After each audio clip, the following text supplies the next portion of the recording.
Mas, kita harus merubah lembaga pendidikan dengan ditambah ilmunya menjadi ada pelatihannya, ada workshopnya, dan ada pengkajiannya, hingga produk akhir adalah knowledge. Bukan hanya sekolahan, bahkan Lemhanas harus menjadi lembaga seperti ini. Demikian pesan singkat di HP dari seorang pensiunan bintang 2 yang juga memiliki pengalaman di 3 negara sebagai atase pertahanan dan dubes di Tiongkok, Amerika, dan Inggris. Dia sangat ingin membuat lembaga think tank semacam Brookings Institute, Hudson Institute, Peter Peterson, Presiden Club, Noble House-nya Hong Kong, atau The Pyramids-nya Lee Kuan Yew. Dia tidak ingin menjabat, namun dia sadar bahwa Indonesia perlu memiliki lembaga kajian tingkat dunia. Di Indonesia ini kurang lembaga knowledge, karena knowledge itu hanya dipahami sebagai ilmu di sekolah. Benar, sekolah itu knowledge. Padahal bukan, pelajaran di sekolah bukan knowledge. Pelajaran di sekolah hafalan ilmu itu namanya masih data. Data digerakkan dengan pelatihan dan keterampilan berubah jadi informasi. Informasi itu juga masih belum knowledge. Informasi distrategikan dengan tindakan solutif yang baru, itu baru namanya knowledge. Sekolah itu data, sosmed itu data, berita itu data. Data diolah dengan keterampilan jadi informasi, informasi dikaji jadi knowledge. Jadi, yang terjadi di dalam sistem edukasi di Indonesia adalah, kalau mau disederhanakan, sekolah itu sejak TK 2 tahun, SD 6 tahun, SMP 3 tahun, SMA 3 tahun, ditambah kuliah deh 5 tahun. 19 tahun sekolah. Ada berapa yang mempraktekkan membuang sampah di tempatnya? Mengerti, tahu yang namanya ngantri, mengetahui bahwa sampah plastik merusak lingkungan dan tidak memakai plastik, menyadari bahwa karbon merusak lingkungan sehingga dia memutuskan tidak pakai bahan bakar minyak untuk mobil mereka, tetapi naik sepeda, jalan kaki, menanam pohon, dan lain sebagainya. Tidak akan jadi skill karena mereka tidak dilatih. Karena sekolah selama 19 tahun anak Indonesia hanya dicekoki data, tidak akan jadi gerak mereka itu. Gak mudah memang, gak gampang memang, dan hampir tidak mungkin dengan pola pikir anak bangsa Indonesia saat ini. Indonesia akan menjadi negara superpower di tahun 2045 kalau tidak diubah pola pikirnya menjadi orang yang memiliki keterampilan dan kemampuan mengkaji. Karena sekolah selama ini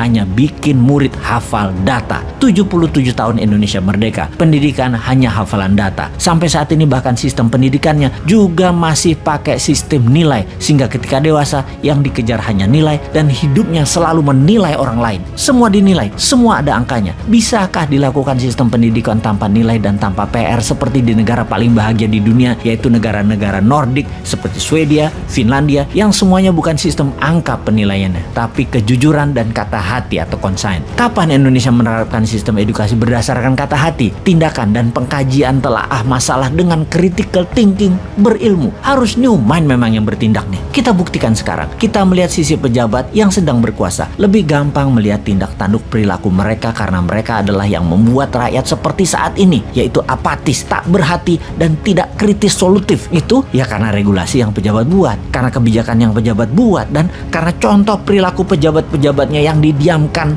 walau menyalahgunakan jabatan. Seharusnya dalam manusia yang berkesadaran tinggi, kalau salah ya minta maaf atau mundur. Budaya malu tidak ada saat ini, sehingga tidak pernah ada pejabat yang berkuasa minta maaf walaupun salah telak-telak. Di sisi lain, kaum oposisi deh, kalau mengkritik tidak memberi solusi, kalau beda pendapat baperan, mendendam dengan akan membalas nanti ketika berkuasa. Keluhuran budi seperti saat ini mungkin terendah dalam peradaban berbangsa di Indonesia sekarang ini. Keinginan berkuasa dan menumpuk harta masih ada dan tidak berubah selama lebih dari 400 tahun, walau harus melacur diri, menjual harga diri demi harta dan tahta. Belanda dulu tuh ya berkuasa lama karena inlander berkhianat melayani yang punya kuasa dan yang punya harta, dan kali itu penguasanya adalah penjajah Belanda. Lama inlander pejabat ini yang menekan rakyat sesungguhnya. Sungguh bukan Belanda yang menekan rakyat. Orang Belanda mah sedikit di tanah air kita. Yang banyak para abdi dalam, penjajah, penjilat yang diberi jabatan, yang memeras rakyatnya sendiri untuk kepentingan Belanda.